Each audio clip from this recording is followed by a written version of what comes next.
అందరికీ praise lord. దేవుని నామానికి మహిమ కలుగును గాక. మీరందరూ బాగున్నారు కదా? మీరు పెడుతున్న ప్రతి ప్రార్థన రిక్వెస్ట్‌కి అనుదినం మేము ప్రార్థన చేస్తూ ఉన్నాం. మా ఆశ అంతా ఒకటే. ఎక్కడైతే మీరు తృణీకరించబడ్డారో, ఎక్కడైతే వెలివేయబడ్డారో, ఎక్కడైతే గుండెలు పగిలేలాగిచ్చారో అదే స్థలాల్లో నా ప్రభు మీ అందరిని హెచ్చించబోతున్నారు. విశ్వాసంతో ప్రార్థన చేయండి. ఘనమైన విజయాలు ఖచ్చితంగా నా ప్రభు మీ అందరికీ దయచేస్తారు. God bless you all.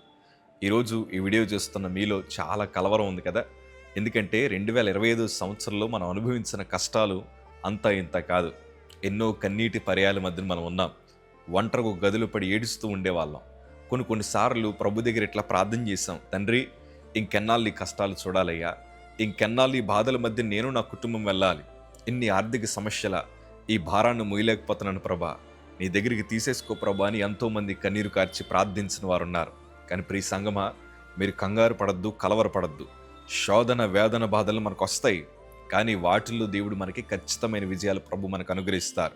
మీరు ప్రభు మీద ఆధారపడాలని ఈ మాటలు మీతో పంచుకుంటున్నాను. దేవుని వాక్యంలో నేను ఎంతగానో బలపరిచిన మాట ఈరోజు మీతో పంచుకోవాలని ఆశపడుతున్నాను. కీర్తనల భాగము 62వ కీర్తన మొదటి మాట చదవగలిగితే, నా ప్రాణము దేవుని నమ్ముకొని మౌనంగా ఉన్నది, ఆయన వల్ల నాకు రక్షణ కలుగును.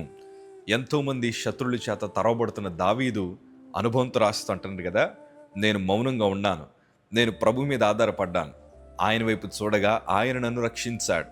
కొన్నిసార్లు మనం శోధన వచ్చినప్పుడు కలవరపడిపోతూ ఉంటాం, రకరకాల మాటలు వదిలేస్తూ ఉంటాం. కొన్నిసార్లు ఈ ఆత్మీయ ప్రయాణంలో ప్రభువుని కూడా ఇట్లా అంటాం, ప్రభా ఇంకెందుకయ్యా నాకు ఇట్లా అన్యాయం చేస్తూ వస్తున్నావు, నువ్వు అసలు కనికరించవా, నువ్వు నా కన్నీరు చూడట్లేదా, నా కుటుంబ పరిస్థితి చూసి అట్లయిపోతుందో, కనీసం నువ్వు కూడా నా కుటుంబం మీద జాలి పడట్లేదయ్యా, నా జీవితం మీద జాలి పడట్లేదా అని పలు రకాల మాటలు మనం విడిచిపెడతా ఉంటాం. కానీ దావీదు మహాభక్తుడు, ప్రభుని నిరంతరం ఆరాధించేవాడు. రోజుకి 7 సార్లు ప్రభుని స్తుతించే దావీదు శోధనలు వచ్చినప్పుడు, ప్రభా నాకెందుకు ఇన్ని బాధలు, నిన్ను ఆరాధించను నాకెందుకు ఇన్ని శ్రమలు అని ప్రభుని నిందించకుండా అతడు చేసిన గొప్ప పనేంటి తెలుసా? నేను మౌనంగా ఉన్నాను, నేను మౌనంగా ఉండి ప్రభు వైపు చూశాను. ప్రార్థించడం తప్ప మరొక మార్గాన్ని దావీదు ఎన్నుకోలేదు. దేవుని వైపు చూశాడు. ఏ శోధన అయితే తన వెంటాడుతూ వచ్చిందో ఆ శోధనే దావీదుకి ఆశీర్వాదకరంగా మార్చబడింది. ప్రియ సంగమా, ఇప్పటిదాకా ఎన్నో అవమానాలు, నిందలు, పరిస్థితులు ఎన్నో ఎదుర్కొంటూ వచ్చావు. కానీ నువ్వు మౌనంగా ఉండి ప్రభు వైపు చూడు, ఊరక నిలుచుండి చూడనని దేవుని వాక్యం సెలవిస్తుంది కదా. ఈరోజు ప్రస్తుత పరిస్థితుల్లో మీ శోధనలు చూసి భయపడే కంటే మనం ఆరాధిస్తున్న దేవుని వైపు చూడగలిగితే ఆయన మీకు శక్తినిచ్చి నూతన కార్యాలు మీ బ్రతుకులో ఖచ్చితంగా ఆయన జరిగిస్తూ ఉంటారు. దేవుని సేవకుడిగా ఈరోజు మీతో మాట పంచుకున్నా, మేము శోధనలో పడినప్పుడు ఎన్నో సలహాలు మాకు వచ్చాయి, మమ్మల్ని కలవరపరిచే మాటలు ఎన్నో వచ్చాయి. కొంతమంది అన్నారు, నేను 6 నెలలే బ్రతుకుతానన్నారు, నేను సంవత్సరం మాత్రమే బ్రతుకుతానన్నారు, నాకు పోయిన క్యాన్సర్ మరలా తిరిగి వస్తుందన్నారు. ఎన్నో నన్ను బలహీనపరిచే మాటలు నా చెవిని పెడతా ఉన్నా నేను చూసింది ఎవరైపు తెలుసా? తండ్రి, వైద్యం చేసింది డాక్టర్లు కాదయ్యా, నువ్వే పరమ వైద్యుడివి, నువ్వే నన్ను బ్రతికించావు, నువ్వే నన్ను కాపాడావు.